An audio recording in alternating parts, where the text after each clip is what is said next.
Well, they didn't counsel me. I told the lawyers in Enright, because no one had dealt with Van Doren except me, and I told them what happened at the meeting, and that I could not destroy him. It would be in my conscience. I just could not do that. And I was in tremendous confusion. We just had a baby. I just bought a house. And I was fired by NBC, had no job.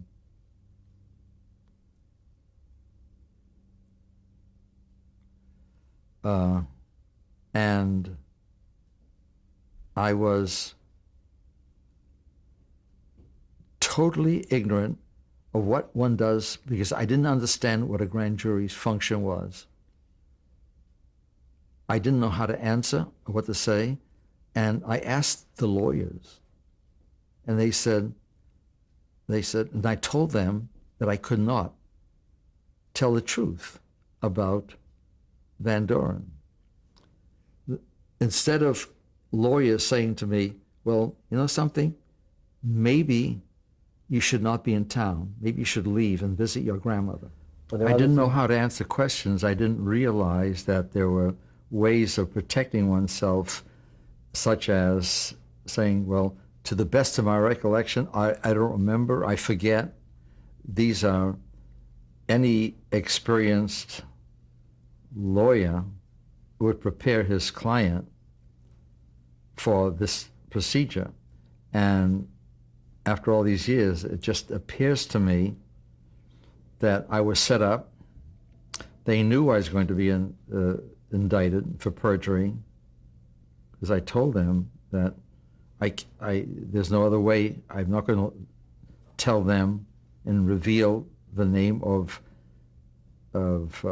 any of the contestants, because I promised them that I would not reveal their identities.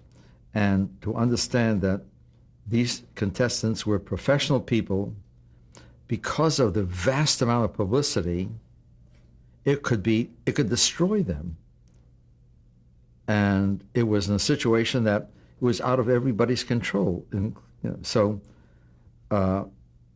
instead of any of the 18 lawyers who were available, who had been hired by Baron Enright,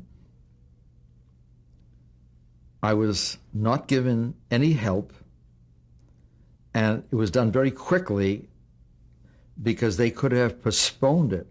It didn't have to be done right away, as it was. And it was only after all this took place that I realized that every other show was doing the same thing. And why did they indict just me? Because everybody else was more or less trying to protect their reputation.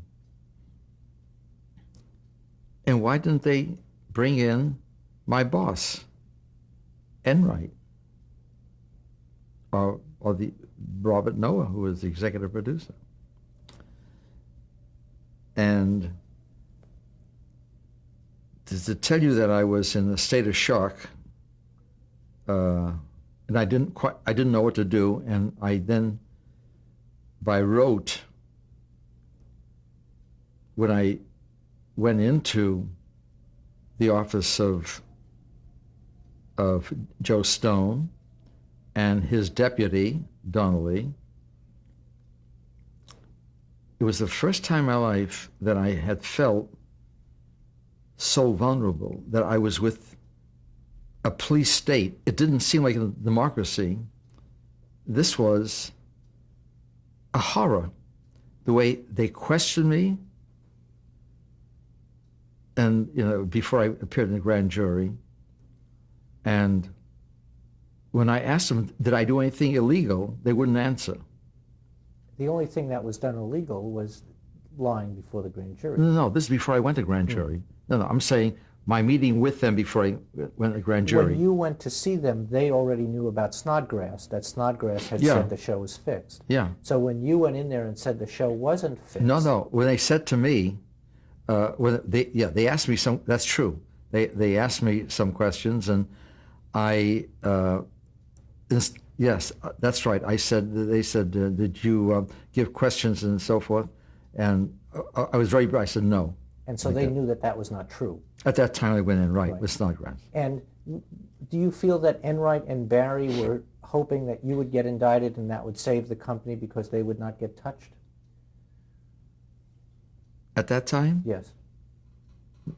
No, at that time, I had no concept. Uh-huh. I had no realization that it was anything other than the fact that I was numb. I didn't even all these thoughts that I'm giving you now came after the fact. Did Enright and Barry tell you not to tell the truth? No. Wait. It's not that simple. What happened was when I met with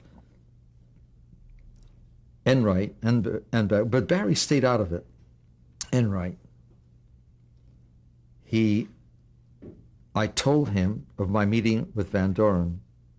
I said, I can't have on my conscience the destruction of his family, his father, and him. And I said, I can't tell the grand jury the truth about them. And from my recollection, it was such a shocking period, he said, well, I understand. And he didn't say to me, well, you have to go and tell the truth. No. He said, you do what you feel is right. Something to that extent. And then, but being in with him and the lawyer,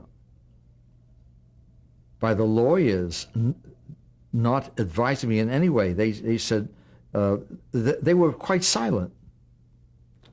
And again, as a civilian at that time, not understanding, not knowing the grand jury, I really didn't know what was going on in terms of the district attorney. There was no criminality. I thought I was putting on a show. It was an entertaining thing.